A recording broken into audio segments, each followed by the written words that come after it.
It's almost October, and the minute that October 1st runs around, it's the start of the winter rock, the final 3 months of the year that you can actually go out and achieve those things you set for yourself at the start of this year.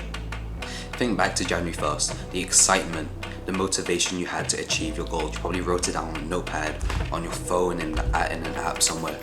I'm sure you can go find it right now, pause this video and check.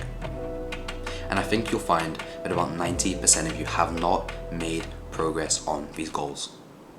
And it's natural, it's human nature, because we forget, we get demotivated. But now we have our final chance, the last few months of the year, to actually go and achieve the stuff we said we would, or at least get close.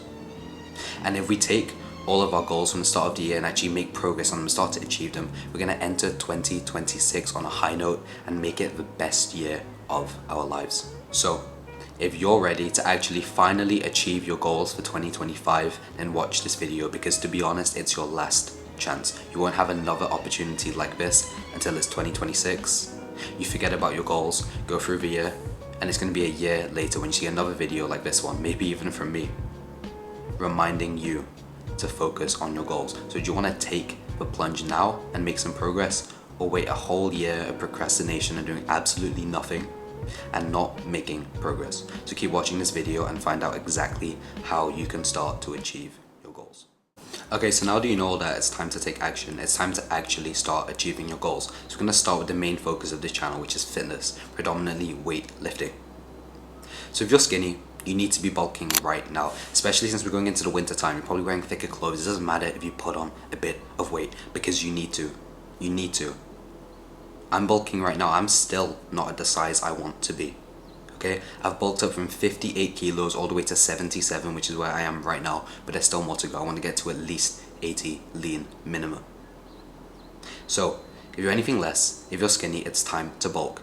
But don't be dumb. Don't dirty bulk, lean bulk. This is what I talk about on my channel, which is just eating a small calorie surplus, which comes from clean foods. So instead of turning to all of these dirty, horrible foods like donuts, etc., you're eating good, clean, and healthy foods. And this allows you to put on more weight, lift more weight inside of the gym.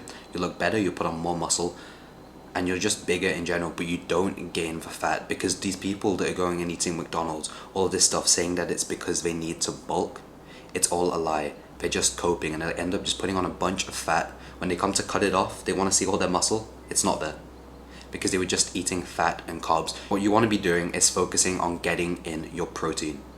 Getting your protein, then some complex carbohydrates for energy inside the gym, and you're basically set. Get some vegetables in, etc. But all you want to be doing is eating 400 to 500 extra calories than what you are right now. And this will allow you to bulk effectively, so you're no longer skinny. And also, if you had a big fitness goal, like mine this year is to bench 100 kilograms on the bench press, but whatever you had, I'm guessing you haven't achieved it yet. Maybe a few of you had if you didn't set a very big goal, but if you set a big goal, I don't think you've hit it yet. So go to the gym every single fucking day. It doesn't even matter anymore. I know maybe you've heard advice before, which is like just go 3 or 4 days a week, but honestly at this point that's not okay. If you want to get some results, you have to be going every single day. I'm not saying be dumb. Don't train for hours every single day and get injured. But show up to the gym, even on your rest days. Do some active recovery, walk on the treadmill, etc. Train abs more often. Even if you're bulking, you want to be training abs, so then when you cut down, you look so much more shredded. So it doesn't matter, even if you're bulking, even if you're sore, still go to the gym and find something to do. There's always something that you can do, whether that's cardio, training abs, or just hitting an extra workout just for your shoulders, just for your triceps, for your forearms. Whatever isn't sore, you should be training. This will allow you to make so much faster progress than anyone else. Okay, so the next thing is you need to be doing one active discipline every single day. You need to be doing one thing that you hate, one thing that is hard every single day. This will help you in your studies and business, in the gym, but one thing that you don't like every single day. This will keep you high on discipline and make sure that you carry through with your goals. So for example, I absolutely hate running. Running is so hard for me, it tires me out. I feel horrible the whole time running, but afterwards I feel great and I feel disciplined. So I run. I'll try and run not anything crazy, just 2 or 3 times per week. It's not really for the fitness, it's not for anything like that. It's not because I'm trying to cut weight, it's because I don't like it. It's because I don't enjoy it, and that's why I do it. So this might not be the same thing for you, so don't cope and say, okay, I'm just gonna run every single day, because it doesn't work if you love running. You have to hate the thing. Maybe you hate cold showers, you can do a cold shower every single day for the rest of the year. I don't know, whatever it is, just choose one thing and stick to it. Choose one thing that you hate doing and do it every single day until the end of the year. Obviously you can't run every single day because you'll get sore, etc. But choose other stuff. To run every single day, you have to wake up super early one day to study or whatever. Just do one thing that's uncomfortable, one thing that's hard. So keep your discipline high and make sure that you continue making progress in the other areas of your life and you can actually achieve your goals during the season. Okay, so the next thing is it's time to wake up early. I don't care what your excuse is. You say you're a night owl, you work better at night, it's all bullshit. You need to be waking up early and this is the only way to make progress. And another thing I want to instill into you is uncommon amongst uncommon, which is you want to be the uncommon people inside of the group of uncommon people. So let me explain this. Let's say productive people wake up at 6 a.m. You've heard the people that are doing well in your class, you're focusing on your studies or in the gym, they wake up at 6 o'clock. You're going to be uncommon amongst those uncommon people and wake up at 5 o'clock, 4:30. As far as you can push it. I had a season where I was waking up at 4 a.m. every single day. When you do stuff like this, you're just so different to everyone else and this is when you make the progress. Because if you imagine waking up at 4 a.m., you're tired, you're not going to go on your phone, you're not going to scroll, you're not going to do any stupid shit because you're focused, because no one else is awake. You've made the effort to wake up so early. This is when you're going to lock in on your goals and actually make progress. So it's a non-negotiable. It doesn't matter what, you need to be waking up early, whether that's 6 a.m., 5 a.m. or 4 a.m. or anything else, just early. And you need to be waking up before the majority of people, because that's how you make more results than anyone else. And the last thing is you need to cut out your addiction to social media. So I've just done this. I've disabled my account and then I've deleted the apps. So what I tried to do before was just deleting Instagram, deleting Snapchat, deleting whatever else I had. But that didn't work because I just log in on my computer, I'd still get email notifications, or I just re-download the apps. So what I've actually done is on Instagram, I've deactivated my account. It won't come up to anyone, it will say user not found or whatever. But this means that later down the line, if I need Instagram for whatever reason, I can bring it back. But there's steps to it, there's so much more friction. It's about creating friction. It's about creating more resistance, making it harder for you to access these apps. So I did that to both my accounts on social media, Instagram, Snapchat, etc. And I deleted the apps off my phone. If let's say you need Instagram for maybe you're doing like social media clipping, you're trying to make money off of this, which I respect. Yes, you can't delete your Instagram account. So what you need to be doing is keeping your phone physically far away.